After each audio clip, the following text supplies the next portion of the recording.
roll up this hill here, pull over, do a little gearing chat. As soon as my guy Tyler catches up, I think that gear's hurting him. Keeps looking for a shifter. Newsflash, no shifters. I think I'm rolling. How is that thing? It's different, for sure. Yeah, it definitely is that, man. Let's talk gearing, shall we? Let's look at gears. Okay, so coming up the hills, I've noticed you're definitely spinning a faster cadence, so a little bit easier gear than me. Yeah. What are you running on the back? So I run a 34 ring with a 20 cog, a lot. Pivot's got a 32-18 stock on this bike, and that's kind of your golden mean for most single speeders. Most riders will start at that 32-18 and they'll kind of go in one direction or the other. If they're flatlanders, they'll go a little harder. If they live in the mountains like I do, they might go a little bit easier. Well, real quick, so yeah, that actually, like, to me, without doing math in my head, that sounds like it's similar, 34-20, 32-18, but yeah, it was noticeable, like, you were rolling faster or pedaling faster than me. So like, how does that work out? How do you do the math in your head as a single speeder? Are you guys every time like, is there an app for that? There's got to be an app for that, right? Yeah, there's a bunch of apps for that. There's definitely a bunch of apps for that. And there are gear charts, and you can use gear inches and that sort of thing. And crank length is a factor. Wheel size and tire diameter is a factor. Like you can do all the math. You know, for a simple thing, you can complicate it as much as you want to. But most of the time, most single speeders will find that they have a couple of gears that work really well in their area, work really well with their power profile. You know, if they're a more power-oriented, kind of lower cadence rider, they'll run a little bit bigger gear. I tend to spin. You know, I do a lot of endurance racing, so that aerobic capacity, I need to really focus on that and stay on top of the gear. So I'll run my 34-20 is like my absolute go-to. There's an element where larger combinations, so it's the 34 versus the 32, and sometimes I'll run a 36-21. Those larger combinations of big will actually make you more mechanically efficient.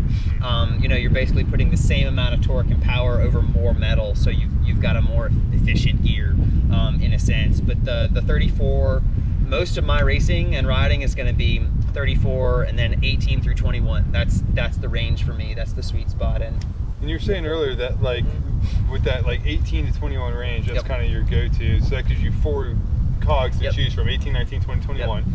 And you can get away with the same chain length on that with this pivot slider system. Yeah, the swinger dropout is really good. It has enough throw to the slide that what I'll do is I will, when I set up a new drivetrain, I will put it sort of in the middle, like the middle third of the swing, and then I'll cut the chain to that with a 19 cog on, or excuse me, a 20 cog on, and then I can get all of that 18 through 21 with one chain, just because of the length of the swing on the slider.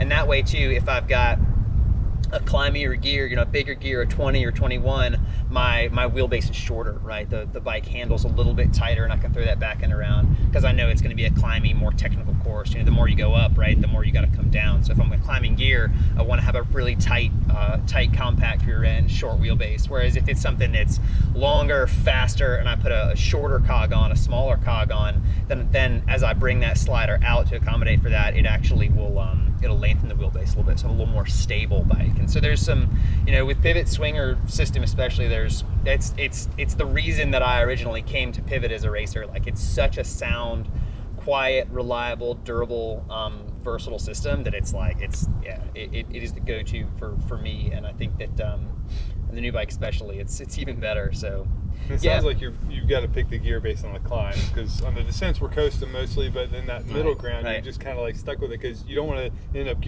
over geared for a climb. And like I felt like there was a lot of times when I'm basically doing a single leg squat and I would blow me out on the first couple of miles. Yeah, I mean, you definitely do choose a gear for a course, or choose a gear for an area that you ride in. I mean, like that 34-20, like it's a tooth and a half sort of easier than what you've got, if that makes any sense. Okay. Which, when we get to the flowy stuff, like, you should win out, no question. Yeah, I did know there was one time when I was like catching you. Yeah, you should have a little leg. Just because, mechanics, physics, science. Yeah, you should have a little more leg in that. The maths. Yeah, you get into those longer gears, those harder gears, and you definitely you'll gain miles per hour. So picking a gear is kind of as complicated as you want to make it. And I get that question a lot. Like, well, especially for an event, a race that I've never done. Like when you pick a gear for a 100-mile race, you know, like how do you do that math? And what I usually look at, this is like, you better win later because this is the deep secret, man. We're getting deep state here.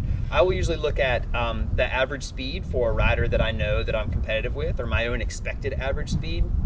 And what I'll do then is I'll plug into the gear calculators all of my stuff, and I'll find a gear that puts me at about 90 RPM at that speed, right? So if I expect my average speed to be 12.5 miles an hour, I'll pick a gear that's gonna drop me at 90 RPM at that speed. And 90 is kind of like it's a golden ratio for sure, because I can spin a lot faster than that when I need to, and I can grind a lot slower than that when I need to. So that's kind of why, that's the math that's going on in my head if I'm picking a gear. But when I travel to something, I'm traveling with usually 2 or 3 chain rings and a whole stack of like I think I've got a 15 through 22 cogs. So like, you do come prepared. Do you look at the elevation profile, like, or the max incline? I mean, and like, do you have kind of like a mental model of, okay, if it's going to be like 12% or 15%? I imagine there's not a lot with like a sustained 20%. So like, what's what's your model on that, or are you purely doing it with the average speeds? I'm looking at average speeds a lot.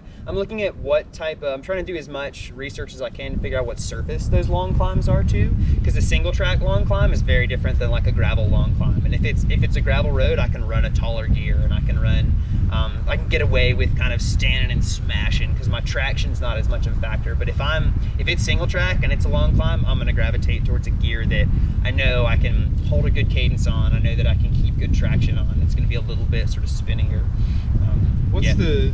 As far as like changing the front chainring versus the rear cog, like where's the science in that? I mean, it gets a little more fine tuning with the rear, I imagine, but when do you want to change the front versus the rear?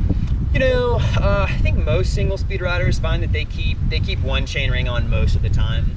There are times if I know it's going to be a really muddy, gross, like a Laruta, right? It's just a bunch of muddy slop riding, but a lot of climbing, I might put a 36, 21, or 22 on, because that big kind of mechanical efficiency, I'm going to be able to sort of power through that mud a little bit better, through that gunk. So I will change around chain rings, but most of the time you find a lot of single speeders will find one chain ring that works really well for their timing, their kind of fitness profile, and they'll stick to that. So 34s are a go-to for me. Okay. All right, so let's get a little closer here, and I want to talk about like chain tension and what's ideal and what's not. Cool, sounds good. So out of the box, man, set this bike up, and you've done a little bit of work, and I think you're working this chain out, buddy. You're getting your money's worth so far.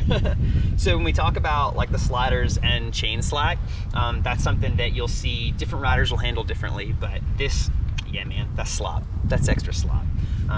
And especially as you put power down too, you're gonna get even more slop out of the bottom of that chain. So I would tighten this guy up. I think you can do better. You can do yourself some favors there. Moment of truth. I'm about good. As far as chain slack, what we look for is that you don't have that kind of banjoing. You don't have that kind of play, right? When we tap on the chain, you'll get a little work, but it's not gonna shake around too much. I could be a touch stiffer, but I think that's just about dialed. What about like too tight? So if you run it too tight, you're just gonna start to wear things out.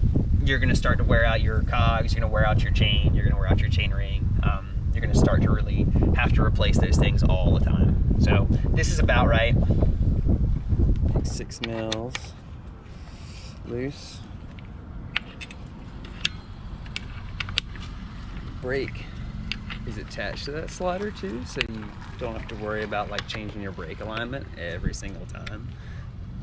We're just gonna get this guy.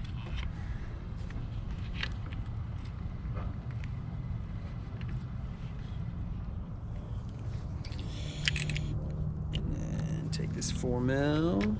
And I'm gonna count my clicks since it's indexed. 1, 2. It's a little better. 2. So it keeps the wheel like lined up in the dropout, which is really nice. Sweet. Snug the wheel back down. And then torque specs on these is not super high, so you can sort of hand tight them. That's why they use such a big bolt. Yeah, I like that a lot better. I'll keep it from like binding up on you too. I should be a lot faster now.